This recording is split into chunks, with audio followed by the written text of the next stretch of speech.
यहाँ पर भगवान ब्रह्मा विष्णु महेश केदारेश्वर की जब इस तरह की वालियों को देख करके एक मंत्र बोलते हैं सरस्वत्या लक्ष्म्या विधि हरि सपत्नो बिहरते रते पाते वृत्यम शिथिलयति रम्येण वपुषः चिरंजीवन नैव छपिति पशुपाशव्यतिकरा परानंदाभिघ्यम रसयति रसम त्वर भजनवान। वो लोग ऐसे भाग्यशाली हो जाते हैं, आनंदशाली हो जाते हैं।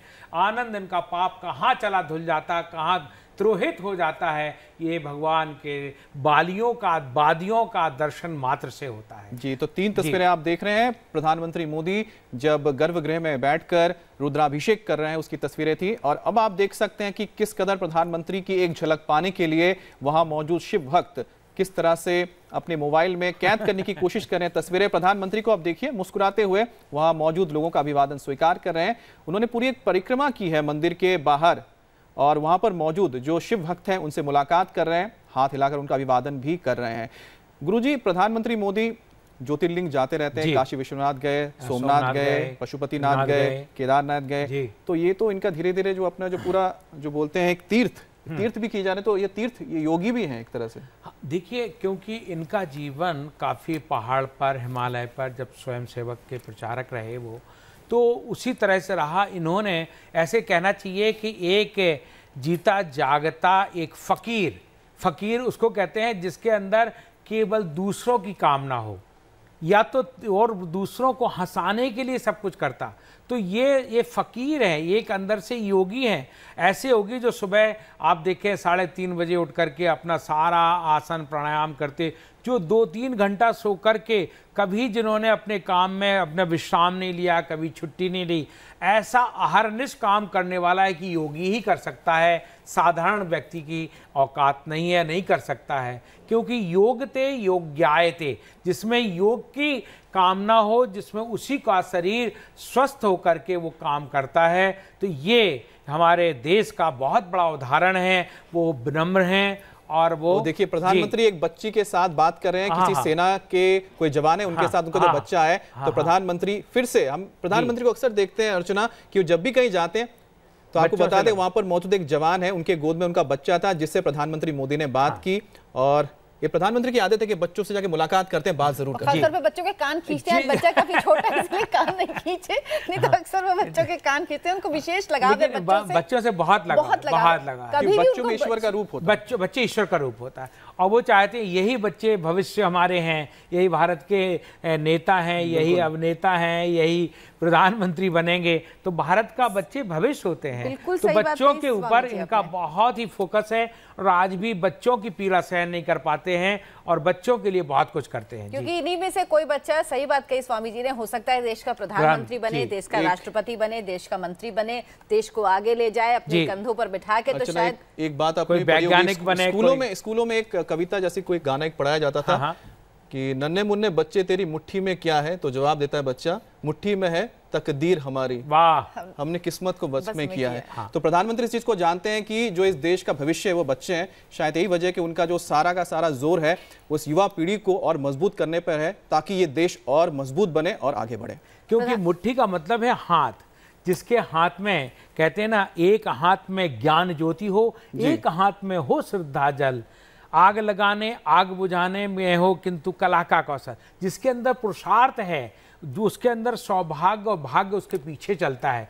जो भाग्यवादी हो जाते हैं और पुरुषार्थ को छोड़ देते हैं। एक बात बताइए, प्रधानमंत्री जो लगातार जाते हैं मंदिरों में जाते हैं, हमेशा स्वच्छ भारत अभियान की बात करते हैं, तो देखिए मंदिरों को भी साफ सुथरा रखने की बात करते हैं। तो आपको लगता है कि प्रधानमंत्री जिस तरह से इन तीर्थ जगहों पे जाएंगे तो उससे उन जगहों को फायदा होगा, जगह साफ सुथरा बाहर जो बाहर नंदी है, वहां पर प्रधानमंत्री ये परिक्रमा कर रहे हैं, नंदी की परिक्रमा कर रहे हैं। ये नंदी वही है जो आपदा काल में आप देखें मंदिर को बचाने के लिए अपने पैर के साथ से एक शिला को, इतनी भारी शिला को रोक लिया और पैर नहीं टूटा। और कहते हैं इसी वजह से शायद मंदिर भी सुरक्षित रहा पूरा। तो ये नंदी भगवान का परम सेवक है, इसलिए कहते हैं नंदी की जो सेवा करता है, नंदी की जो पूजा करता है, नंदी के कान में जाकर जो अपनी कामना को कहता है, तो इस तरह से प्रधानमंत्री जानते हैं उस भाव को, इसलिए उन्होंने परिक्रमा की।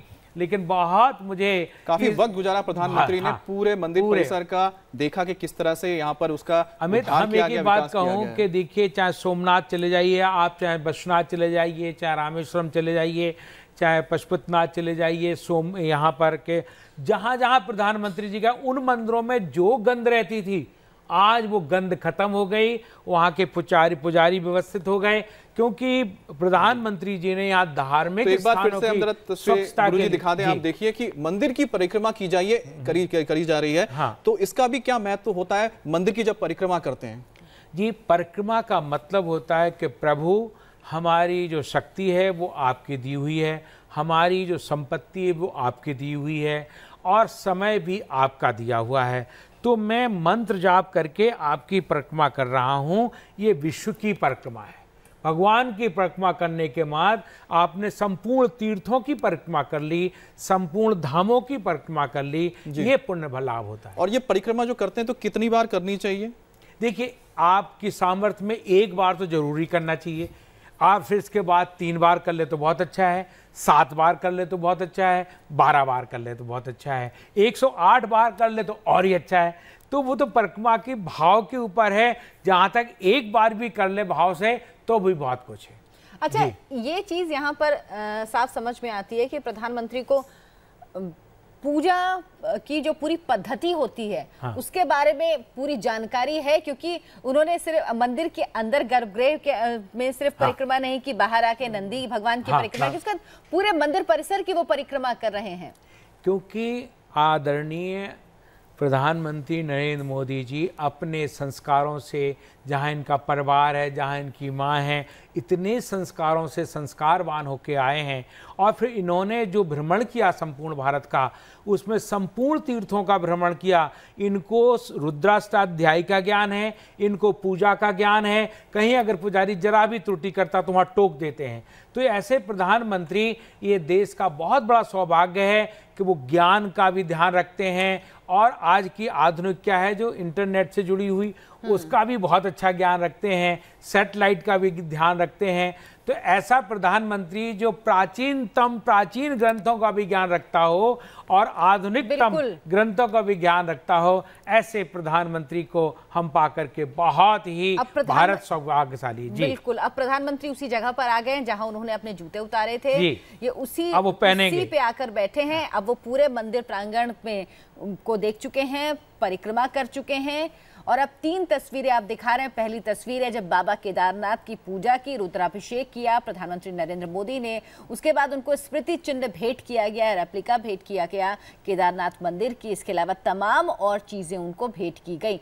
तीसरी तस्वीर प्रधानमंत्री जो कि अक्सर करते हैं, हमेशा जब वो लोगों के बीच होते हैं, कि वो लोगों के बीच चले जाते हैं, भीड़ में चले जाते हैं। वहां पर एक बच्चा था, एक सैनिक का बच्चा था, उनकी गोद में छोटा बच्चा है, उन्होंने उसको प्यार से थपथपाया, कुछ बोला, हालांकि बच्चा बहुत छोटा था, समझ नहीं पा रहा होगा, लेकिन प्रधानमंत्री ने उससे बात की, जो कि हमेशा अगर कोई भी बच्चा प्रधानमंत्री को दिखता है तो वो बात जरूर करते हैं। उसके बाद उन्होंने मंदिर के पूरे प्रांगण की परिक्रमा की, जो नंदी भगवान है उनकी परिक्रमा की, और अब वो वापस उस जगह पर आए हैं जहां पर उन्होंने अपने जूते उतारे थे।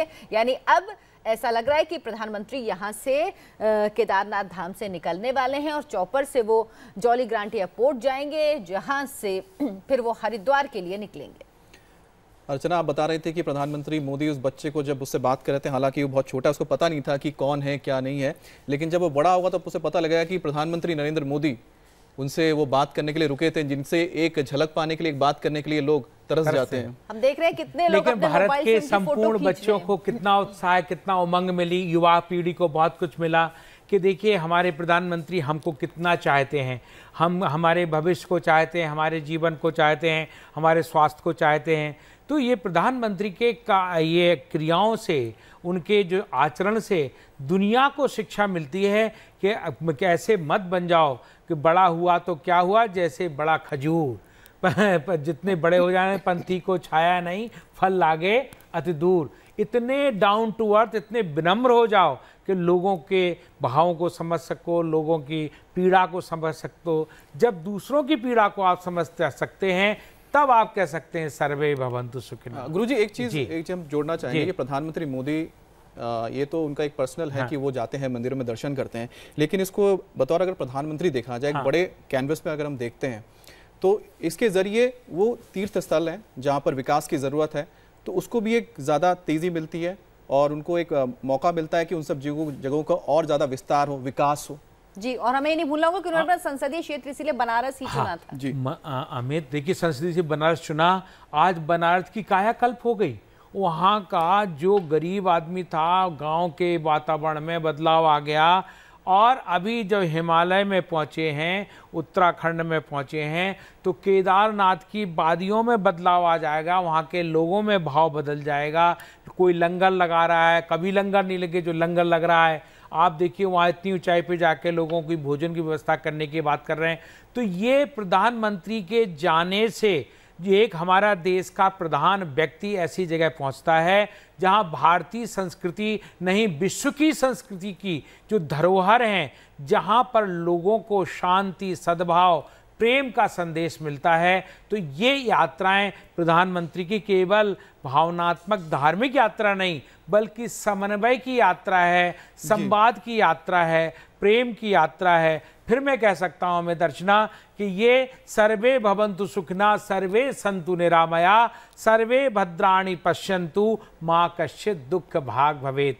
जिसको कहते हैं रुद्री में कहा देवहु शांति, ये हमारी पृथ्वी को शांति मिले, आकाश को शांति मिले, बादल को शांति मिले। तो ऐसा देश का प्रधान व्यक्ति जब ऐसी कामना करता है तो देश ही उसका परिवार है। परिवार में जब ऐसी शांति, सद्भाव, प्रेम आ जाएगा तो यहाँ पर क्रोध समन हो जाएगा और व्यक्ति के अंदर उदारता आ जाएगी, व्यक्ति के अंदर प्रेम अपने आप प्रकट हो जाएगा, बनावटी प्रेम नहीं होगा। गुरुजी एक और बात बताइए कि जैसे 12 ज्योतिर्लिंग है, उसमें केदारनाथ को भी बहुत ही महत्वपूर्ण माना जाता है ज्योतिर्लिंग। जैसा आप बता रहे थे, यहाँ जो दर्शन करते हैं उन्हें पशुपतिनाथ जाना पड़ता है, पशुपतिनाथ जाते तो यहाँ दर्शन करना पड़ता है। प्रधानमंत्री मोदी का दोनों हो चुका है जी, तो अब इसका जो महत्व क्या रह जाता है कि अब उनको और भी ज्योतिर्लिंग जाने पड़ेंगे, तब उनकी पूरी परिक्रमा खत्म होगी या हो तो जहां जहां भारत में और ज्योतिर्लिंग हैं, जहां भी मौका मिलेगा वो जरूर जाएंगे। समय नहीं मिलता है, लेकिन उनकी पहले भी वो जब प्रधानमंत्री के पूर्व उन्होंने सभी जो 12 ज्योतिर्लिंगों के दर्शन कर चुके हैं।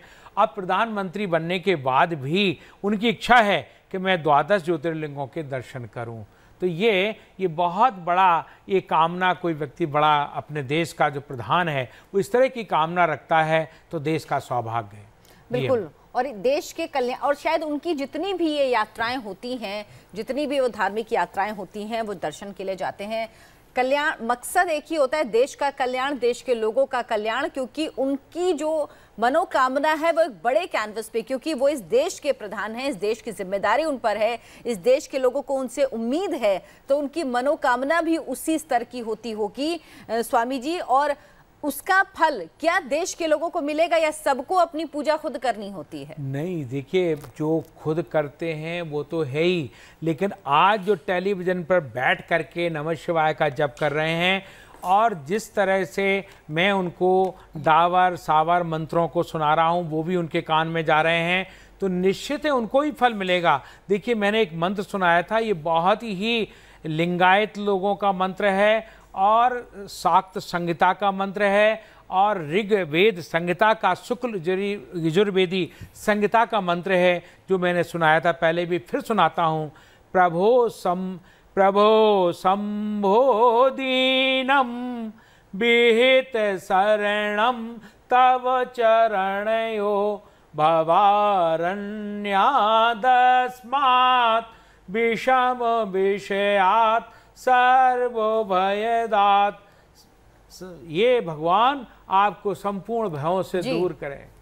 ये तस्वीरें आप देख रहे हैं रुद्राभिषेक की तस्वीरें हैं। प्रधानमंत्री ने पहले जलाभिषेक किया, पूरा रुद्राभिषेक किया, उसके बाद उनको वहां पर जब भयों से, जब व्यक्ति अर्चना भय से दूर हो जाता है तब वो समृद्धि की बात करता है। समुद्धितो श्रद्धा विधुरमपि बद्धा दरकरम दया दृष्टिया पश्यन निज तनय मात्मी कुरु शिव। यहाँ पर भगवान सानंदमानंद बने वसंतम आनंद कंदम हत पाप वृंदम वाराणसी नाथ मनाथ नाथम श्री विश्वनाथम शरणम प्रबद्धे। उन्होंने विश्वनाथ से शुरू की यात्रा अपनी और केदारनाथ में भी यात्रा की, तो निश्चित है भगवान उनकी कामना को पूर्ति करेगा, भारत की खुशहाली करेगा, भारत की दिव्यता को, भारत के मानसून को ठीक करेगा। निश्चित है भारत में आई हुई अराजकताओं को दूर हो जाएगा, तो भारत दुनिया का विश्व गुरु जो कहलाता था विश्व गुरु कहलाएगा। भारतीय संस्कृति केवल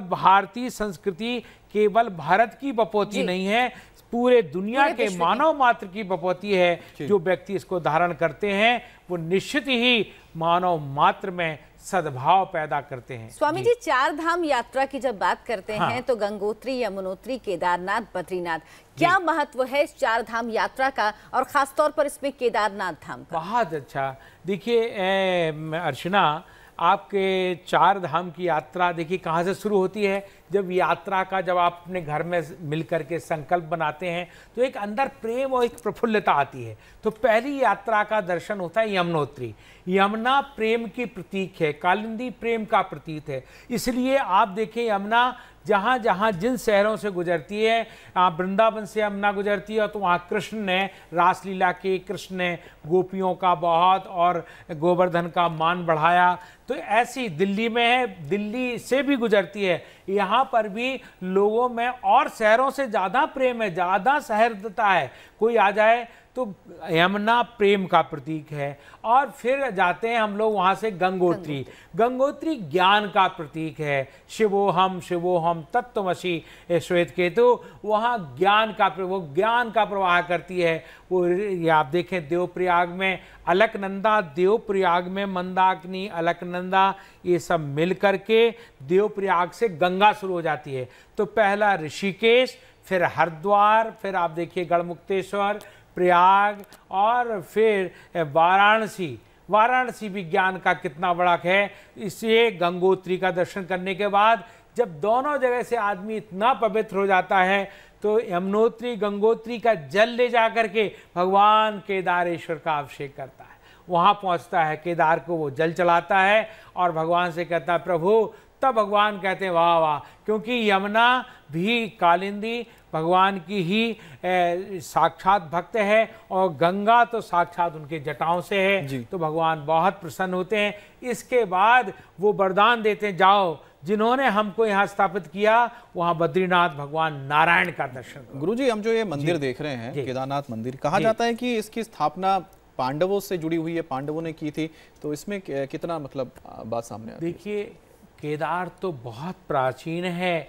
तो जब पांडवों को वनवास हुआ, तो वन खंड में घूमते घूमते उनको केदार खंड भी मिला। तो केदार खंड में भगवान तो स्थापित थे ही, उन्होंने स्थापना नहीं की, स्थापित थे, उन्होंने पूजन किया। ये नहीं कह सकते कि पांडवों द्वारा स्थापित है, ये साक्षात नर नारायण द्वारा स्थापित हैं। और ये प्राचीन जो मैंने आपको शिव पुराण का कथानक सुनाया था कि भगवान का पृष्ठभाग है, तो इसलिए पांडवों से भी जुड़ा हुआ इतना प्राचीन मंदिर है, इतना प्राचीन वादी है वहाँ पर, जहाँ पर उस खंड पर, जिस केदार खंड पर भगवान हैं, तो उनका दर्शन करके। गुरुजी, एक बार फिर से हम तस्वीरें बताएं दर्शकों को कि प्रधानमंत्री मोदी ने जब एक बच्चे से बात की थी और उसके बाद हम फिर से वही मंदिर की रेप्लिका देख रहे हैं जो उन्हें स्मृति चिन्ह भेंट किया गया है। तो महत्वपूर्ण बात बता रहे थे स्वामी जी कि जिस तरीके से कह रहे थे केदारनाथ का दर्शन करने के बाद आपने केदार में यमुनोत्री का, गंगोत्री का थोड़ा जल चलाया, फिर इसके बाद आप बद्रीनाथ गए।